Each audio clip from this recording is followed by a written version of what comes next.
खजूर छाप डालडा, इसे ही तो कहते थे हम गरीब भारतीयों का असली घी। कुछ सालों पहले तक हम सभी के घरों में यह पैकेट जरूर देखने को मिल जाता था, असली वनस्पति डालडा। आज भी ममता की कसौटी पर खरा। चाहे पूड़ी कचौड़ी बनानी हो या फिर मीठे पकवान, डालडा में ना बने तो स्वाद ही नहीं आता।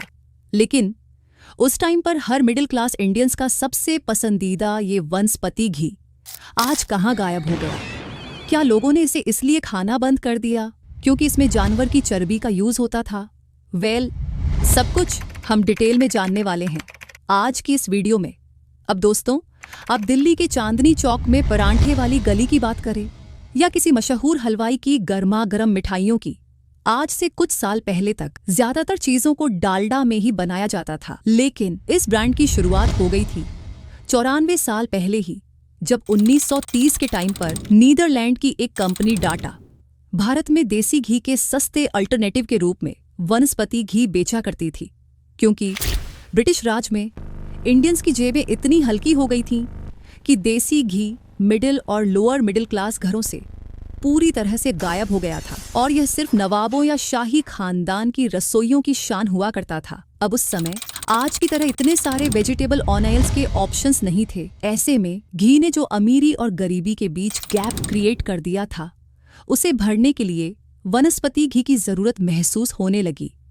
इस तरह से डाड एंड कंपनी का यह हाइड्रोजेनेटेड वनस्पति घी देश में इंपोर्ट होने लगा, जिसे कि डाडा वनस्पति के नाम से बेचा जाता था। अब आप सोच रहे होंगे कि वनस्पति घी तो सुना है, लेकिन यह हाइड्रोजेनेटेड वनस्पति घी क्या है? असल में ये एक मेथड है जिसके अंदर कुकिंग ऑयल या फिर किसी भी वेजिटेबल ऑयल में हाइड्रोजन ऐड कर दिया जाता है ताकि वह सॉलिड फॉर्म में कन्वर्ट हो जाए। और एक टाइम पर हम सभी का पसंदीदा डालडा भी इसी तरह से ही बनाया जाता था। अब इधर एक British manufacturing company liver brothers, जिसे कि आज हम यूनिलीवर के नाम से जानते हैं, उसकी नजर डाडा के वनस्पति घी पर पड़ी। इस समय तक ये लोग ब्यूटी प्रोडक्ट्स की कैटेगरी में काफी सक्सेस हो गए थे और यूरोप के अंदर फूड प्रोडक्ट बिजनेस में भी एंटर कर चुके थे। ऐसे में उन्होंने सोचा कि क्यों ना इंडिया में वनस्पति घी से शुरुआत की जाए, क्योंकि यह एक बहुत ही प्रॉफिटेबल मार्केट नजर आ रही थी। यही सोचकर लीवर ब्रदर्स ने डाड एंड कंपनी से इस वनस्पति घी को बनाने के राइट्स खरीद लिए। लेकिन डाड एंड कंपनी की एक शर्त यह थी कि आगे भी ब्रांडिंग प्रोडक्ट के सेम नेम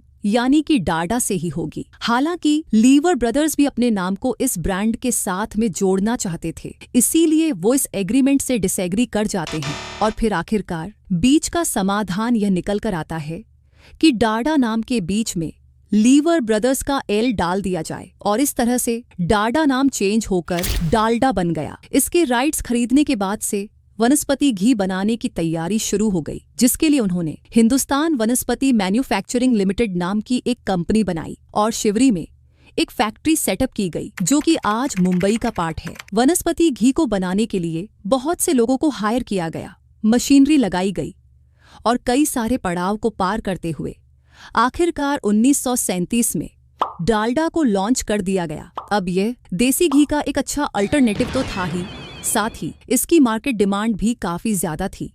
ऐसे में डालडा को पहचान बनाने में ज्यादा समय तो नहीं लगना चाहिए था, है ना? लेकिन इसमें एक बहुत बड़ी प्रॉब्लम थी कि इस घी से एक अजीब सी स्मेल आती थी, जिसे कि इंडियंस बिल्कुल भी पसंद नहीं करते थे। इसीलिए स्वाद और सुगंध के मामले में देसी घी के सामने डालडा को खड़ा करना कंपनी के लिए एक बहुत बड़ी चुनौती बन गया। डालडा को मार्केट में लॉन्च हुए 2 साल हो गए थे, लेकिन अभी भी वह अपनी पहचान बनाने के लिए स्ट्रगल कर रहा था। कंपनी भी परेशान थी कि आखिर वो ऐसा क्या करे कि लोग इनके प्रोडक्ट को खरीदने लगे। और दोस्तों, यहीं पर एंट्री होती है एडवर्टाइजिंग एजेंसी लिंटास की, जो कि अपनी शानदार मार्केटिंग स्ट्रेटेजी के लिए आज भी जाना जाता है। लिंटास में काम करने वाले हार्वे डंकन ने डालडा के एड कैंपेन का चार्ज संभाला और उन्होंने 1939 में भारत का पहला मल्टीमीडिया एड कैंपेन क्रिएट किया। ये बेसिकली एक शॉर्ट फिल्म थी, जिसे सिनेमा घरों में फिल्म स्टार्ट होने से पहले या फिर इंटरवल के दौरान दिखाया जाता था। इसके अलावा लाखों की संख्या में पेनफ्लेट्स बांटे गए, न्यूज़पेपर और मैगजीन्स में एड प्रिंट कराए गए, जिसमें दिखाया गया था कि जो माँ अपने बच्चों की केयर करती हैं, वह डालडा का इस्तेमाल करती हैं। इसके अलावा कंपनी ने डालडा की कुक बुक भी निकाली, जिससे लोग तरह तरह की नई नई रेसिपीज सीखते थे। साथ ही उससे डालडा का प्रमोशन भी हो जाता था। अब दोस्तों, प्रमोशंस के ये सारे तरीके पढ़े लिखे लोगों के लिए तो बिल्कुल परफेक्ट थे, लेकिन उनका क्या, जो ना तो सिनेमा घरों में जाते थे और ना ही पढ़ना लिखना जानते थे। इसके लिए लिंटास ने एक बहुत ही कमाल का आइडिया निकाला, जिसमें वो डालडा के टिन के जैसे दिखने वाली एक गोल वैन को सड़कों पर घुमाने लगे, ताकि वो लोगों का अटेंशन हासिल कर सके।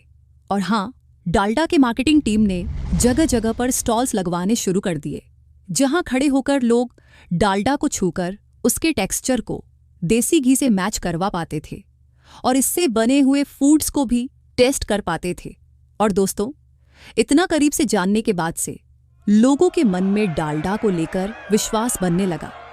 ऊपर से 100% शुद्ध वनस्पति घी से बना जैसी टैगलाइन ने लोगों का भरोसा जीतने का काम किया। साथ ही पीले रंग के डिब्बे पर बने पाम ट्री के फोटो ने लोगों के बचे कुचे डाउट्स भी क्लियर कर दिए। इस तरह से धीरे धीरे लोग देसी घी के इस सस्ते अल्टरनेटिव का इस्तेमाल करने लगे और डालडा की मार्केट एक्सपेंड होती चली गई। कंपनी ने हर तरह के कस्टमर्स की नीड को फुलफिल करने के लिए एक नई स्ट्रैटेजी बनाई, जिसके तहत उन्होंने अलग अलग साइज में डालडा के पैकेट मार्केट में उतारने शुरू कर दिए।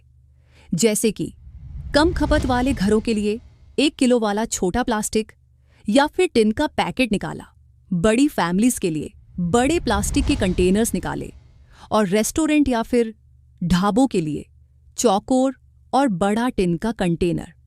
अब दोस्तों, लीवर ब्रदर्स के पास पहले से ही स्ट्रॉन्ग डिस्ट्रीब्यूशन नेटवर्क तो था ही। इसी का ही यूज करके उन्होंने डालडा को देश के हर कोने में पहुंचा दिया और कुछ इस तरह से डालडा वनस्पति घी ने मार्केट में जोर पकड़ लिया और यह भारतीय घरों में शुद्ध देसी घी का भरोसेमंद अल्टरनेटिव बन गया था। डालडा की कीमत देसी घी के मुकाबले बहुत कम थी, इसीलिए गरीब और मिडिल क्लास वाले लोगों के लिए डालडा खरीदना कम खर्चीला साबित होता था। इसके अलावा इसे कुछ इस तरह से एडवर्टाइज किया गया था, जिससे लोगों को लगने लगा कि यह स्वाद के साथ साथ सेहत के लिए भी बहुत फायदेमंद है। 1940 और 1950 के दौरान दूध और घी की कमी की वजह से सरकार ने भी वनस्पति घी को काफी प्रमोट किया, जिससे डालडा की राह और भी आसान हो गई। शुरुआती 40 सालों तक डालडा के सामने मार्केट में कोई भी ब्रांड नहीं था और 1980 तक तो ये कंपनी बाजार में अकेले ही कब्जा करके रही। और हाँ, कमाल की बात तो ये है कि डालडा सिर्फ भारत में ही फेमस नहीं हुआ, बल्कि इसकी पॉपुलैरिटी एशिया के और भी कई सारे देशों में देखने को मिली। अब दोस्तों, पिछले कुछ सालों में हम सभी को पता है कि इंडियन मार्केट के अंदर डालडा की डिमांड में काफ़ी कमी आई है, लेकिन पाकिस्तान, अफगानिस्तान और म्यांमार जैसे देशों में आज भी डालडा का खूब इस्तेमाल किया जाता है। पर दोस्तों, सवाल ये है कि आखिर ऐसा क्या हुआ कि भारत में इसकी पॉपुलैरिटी कम होती चली गई। असल में दोस्तों,